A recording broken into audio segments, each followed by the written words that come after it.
খুশি মুখার্জির নাম উঠলেই নেটিজেনদের মধ্যে এক ধরনের বিতৃষ্ণা ছড়িয়ে পড়ে। তাকে তুলনা করা হয় উর্ফি জাভেদের সঙ্গে।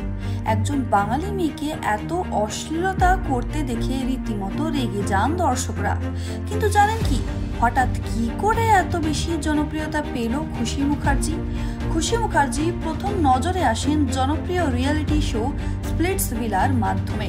শোতে তিনি ছিলেন একজন প্রতিযোগী হিসেবে। তবে শো শেষ হওয়ার পর তিনি যেভাবে নজর কেড়েছেন সেটা কোনো টাস্ক বা পারফরমেন্সের জন্য নয়, বরং তার বোল্ড ড্রেসিং সেন্সের জন্য। খুশি মুখার্জির আরও এক নাম খুশবু মুখার্জি। বরাবরই ফ্যাশন সেন্সের জন্য বিতর্কে জড়িত থাকে সে। তার বোল্ড পোশাকের কারণে সোশ্যাল মিডিয়ায় অনেক বেশি পরিমাণে ট্রোল হতে হয় তাকে।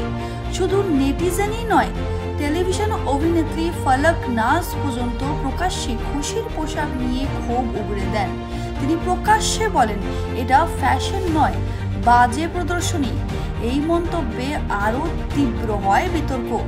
সোশ্যাল মিডিয়ায় একাংশ খুশির ফ্যাশন সেন্সকে চিপ ও ভালগার বলে আখ্যা দিয়েছে।